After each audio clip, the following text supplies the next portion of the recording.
In this video, we are going to understand what is educational management and supervision. उससे पहले हम देखते हैं कि बेसिकली जो एडमिनिस्ट्रेशन है उसका कॉन्सेप्ट क्या है। अगर हम इस वीडियो की बात करें तो इसमें हम ये देखेंगे कि एडमिनिस्ट्रेशन जो एजुकेशनल एडमिनिस्ट्रेशन है उसकी क्या मीनिंग है, नेचर है, इंपॉर्टेंस है, स्कोप है और उसमें कौन कौन से प्रिंसिपल्स अप्लाई होते हैं, उसमें कौन कौन सी अप्रोचेस जो है वो यूज़ होती हैं और किस तरह से एजुकेशनल जो मैनेजमेंट काम करती है, एडमिनिस्ट्रेशन जो किस तरह से डिफरेंट अप्रोचेस यूज़ करती है।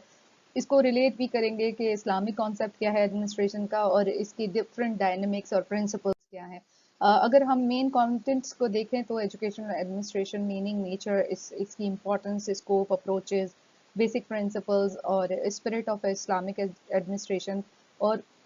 फंडामेंटल जो प्रिंसिपल्स हैं एडमिनिस्ट्रेशन के और डायनेमिक्स ऑफ इस्लामिक मॉडल है उसको अंडरस्टैंड करेंगे। अगर हम एडमिनिस्ट्रेशन को देखें तो it is basically a Latin word which is drive from administrare, जिसका मतलब ये है कि लुक आफ्टर करना, केयर करना और किस तरह से वो जो लोगों के जो अफेयर्स हैं, जो लोग हैं उनको कैसे मैनेज किया जाए ताकि जो काम है वो प्रॉपर तरीके से डेडिकेटेड वे में अच्छे तरीके से अंजाम हो सके। एडमिनिस्ट्रेशन वो मशीनरी है जिसके थ्रू आप किसी भी ऑर्गेनाइजेशन या किसी भी इंस्टीट्यूशन में कोई भी जो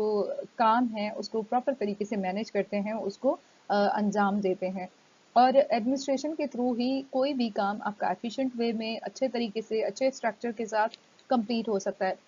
अगर हम एडमिनिस्ट्रेशन को देखें तो ये बेसिकली वो ऑर्गेनाइजेशन है या डायरेक्शन है जिसमें लोगों को या मटेरियल रिसोर्सेज को या human resources, material resources, financial resources को प्रॉपर तरीके से मैनेज किया जा सकता है ताकि हम अपने जो एंड रिजल्ट है, जो हमारी जो मंजिल है उसको हासिल कर सकें या जो हमारा मकसद है उसको हम हासिल कर सकें प्रॉपर तरीके से। एडमिनिस्ट्रेशन हमें गाइडेंस देती है, डायरेक्शन देती है और एडमिनिस्ट्रेशन के थ्रू हम जो डिफरेंट जो पर्पसेस हैं, ऑब्जेक्टिव्स हैं, उनको हासिल कर सकते हैं। अगर हम एडमिनिस्ट्रेशन का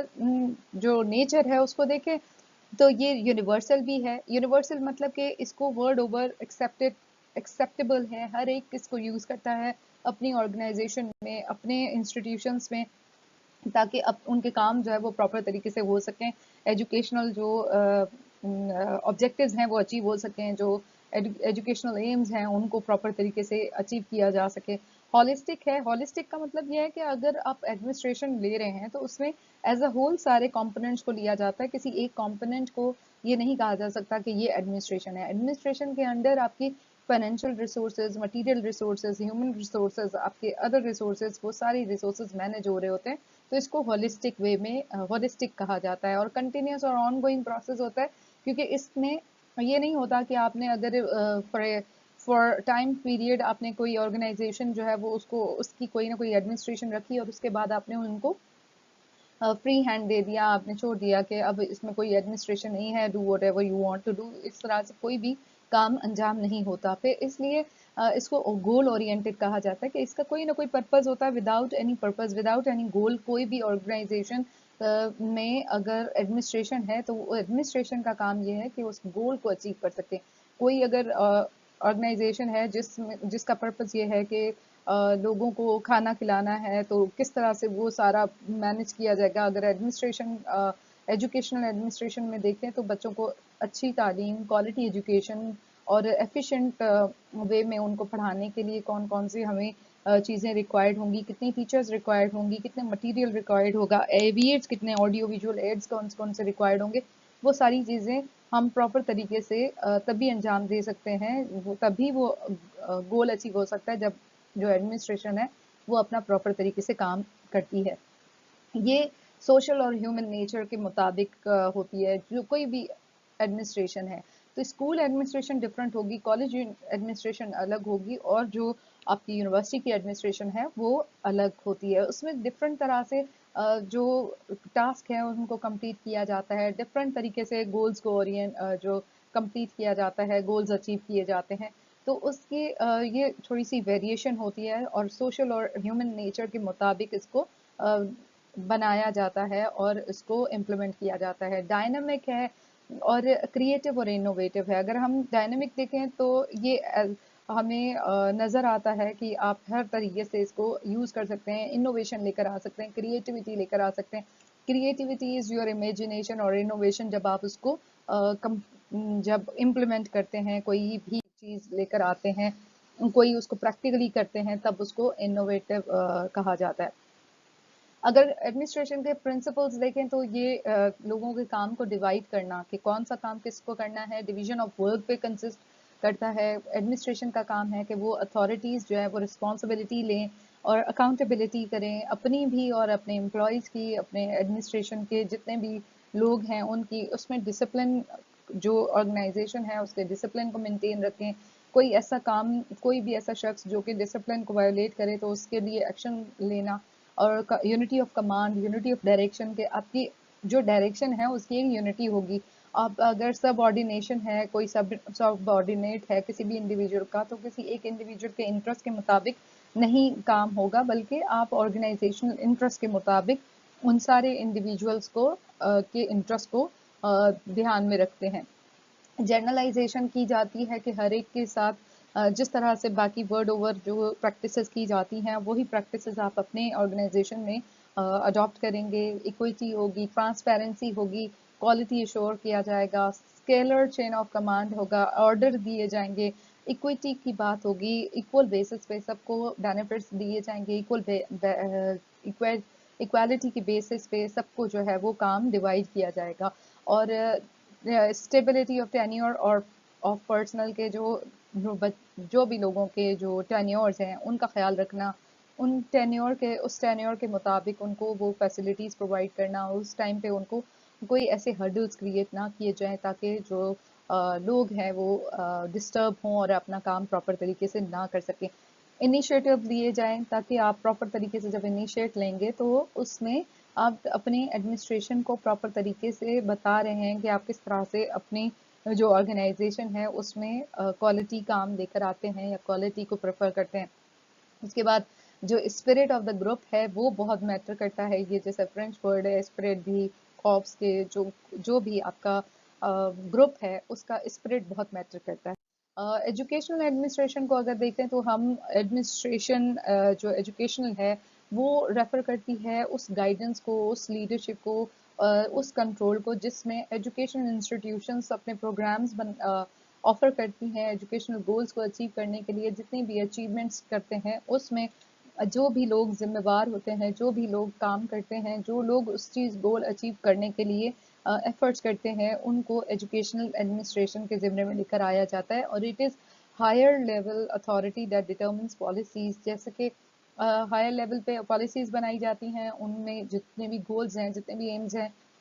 उनको आइडेंटिफाई करके और उसको प्रिंसिपल्स में बना के और इसको एडमिनिस्ट्रेशन जो एजुकेशनल इंस्टीट्यूशंस हैं उनमें डिफरेंट प्रोजेक्ट्स को रन किया जाता है। उन गोल्स को अचीव करने के लिए डिफरेंट जो आपकी जो एक्टिविटीज़ हैं वो कंडक्ट की जाती हैं। एजुकेशनल एडमिनिस्ट्रेशन अगर हम देखें तो it's a process of utilising appropriate material in such a way as to promote effectively development of human qualities, के लोगों की क्वालिटीज़ को बेहतर बनाया जा सके। वो इसलिए कि आपकी जो एडमिनिस्ट्रेशन है उसके थ्रू आप अपने जो जितने भी रिसोर्सेज हैं, वो चाहे ह्यूमन रिसोर्सेज हों, मटेरियल रिसोर्सेज हों, फाइनेंशियल रिसोर्सेज हों, उनको प्रॉपर तरीके से यूटिलाइज किया जा सके। अनलाइक दिस के हम मोस्टली ये देखते हैं कि हमारे जो रिसोर्सेज हैं उनको प्रॉपर तरीके से यूटिलाइज नहीं किया जाता, फिर वो वापस जो है वो कैरी फॉरवर्ड हो जाते हैं, या उनको आपके पास फाइनेंस है लेकिन फाइनेंशियल रिसोर्सेज को यूज़ कैसे करना है, उसकी एफिशिएंसी किस तरह से मेंटेन करनी है, उसको किस तरह से लोगों के फलाह के लिए, बहबूद के लिए वो काम वो पैसों को इस्तेमाल करना है, उसकी मैनेजमेंट बहुत ज़रूरी है। तो उस चीज़ को इफेक्टिवली प्रमोट किया जा सके ताकि जो आपकी ह्यूमन क्वालिटी है वो काफ़ी प्रॉपर तरीके से इंक्रीज हो सके। अगर हम एजुकेशनल एडमिनिस्ट्रेशन की बात करें तो इसकी इम्पोर्टेंस इसलिए ज़रूरी है कि हमें इसके ज़रिए से पता चलता है कि कौन कौन सी पॉलिसीज़ हैं, कौन कौन से प्रोग्राम्स उस पॉलिसी के तहत जो है वो चलाए जा रहे हैं, और कौन सा मटेरियल अप्रोप्रिएट है जो कि हम उसको यूज़ कर सकते हैं। हम प्रोग्राम्स या एक्टिविटीज़ को कैसे एग्जीक्यूट कर सकते हैं, हम ये भी कैसे देख सकते हैं कि जो हमारे बच्चों की या बड़ों की जो अडल्ट हैं उनकी ग्रोथ और डेवलपमेंट के लिए एजुकेशनल एडमिनिस्ट्रेशन बहुत ऐसे प्रोग्राम्स अनाउंस करती है, ऐसे जो डिग्री प्रोग्राम्स अनाउंस करती है जिसके थ्रू उनकी ग्रोथ और डेवलपमेंट हो सके। इंश्योर की जाती है कि जो हमारे गोल्स हैं उनको हम प्रॉपर तरीके से अचीव कर सकेंगे with the help of educational administration. Then economically use of material and human resources effectively. For example अगर हम अपनी इकोनॉमी के जो अपना इकोनॉमिक रिसोर्सेज है उसको प्रॉपर तरीके से यूज करें, लोगों के जितने भी suitable person for suitable job के तहत, इस फॉर्मूले के तहत कि जो जिस जॉब के लिए सूटेबल है उसको वहाँ पे अपॉइंट किया जाए। और उसके बाद हम ताकि अपनी जो एजुकेशन है उसकी में क्वालिटीज़ लेकर आएँ और उसकी क्वालिटीज़ को इनहेंस कर सकें। कंजर्वेशन ऑफ रिसोर्सेज के जो भी हमारे रिसोर्सेज हैं उनको प्रॉपर तरीके से कंजर्व किया जाए, हम उनको प्रॉपर तरीके से यूज़ कर सकें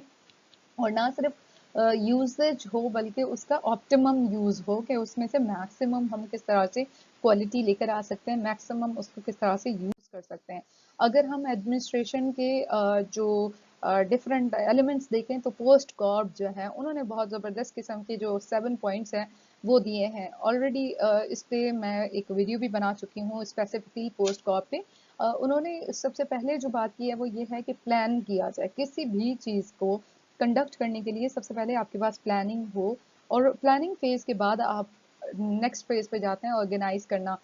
ऑर्गेनाइज कैसे करेंगे, डिफरेंट चीज़ों को आप देखेंगे आपको कौन कौन सी चीज़ें रिक्वायर्ड हैं, कौन कौन से मटेरियल रिक्वायर्ड हैं, कौन कौन से लोग आपने कंसल्ट करने होंगे, कौन कौन से ऐसी फाइनेंसेस हैं जो आपने इंक्लूड करना होगा। प्लानिंग के बाद जब आप उनको ऑर्गेनाइज करते हैं और उसको प्रॉपर तरीके से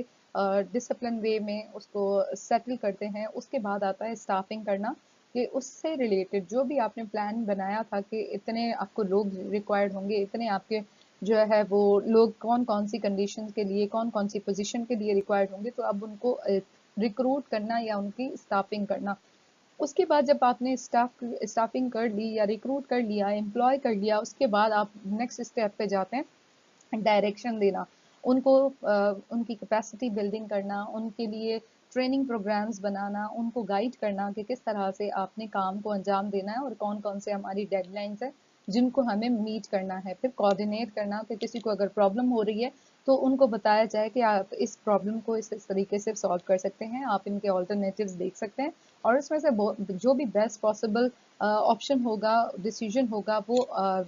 चॉइस ले लेंगे और उस काम को प्रॉपर तरीके से अंजाम कर सकेंगे। जब वो कोऑर्डिनेशन का अमल भी हो जाता है, अब पार्ट आ जाता है रिपोर्ट करने का कि जो भी एम्प्लॉयज़ हैं, जो भी स्टाफ है, जो भी वर्कर है, जो भी ह्यूमन रिसोर्स है, उनका काम ये है कि वो रिपोर्ट करें अपने सुपीरियर्स को, अपनी जो हेड ऑफ द डिपार्टमेंट है, हेड ऑफ द आपके इंस्टीट्यूशन है, उनको रिपोर्ट किया जा सके। रिपोर्टिंग के बाद रिपोर्टिंग में देखा जाता है कि कौन कौन सी चीज़ें जो है वो किस तरह से यूज़ की गई हैं और किस तरह से उनका इस्तेमाल प्रॉपर तरीके से किया गया और उसकी वजह से हमने कितने ज़्यादा अपने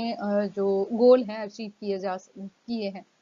और फिर एट द एंड आ जाता है बजटिंग। अब हम बजटिंग के हिसाब से देखते हैं कि बजट किस तरह से हम बना सकते हैं। So this is the elements of administration.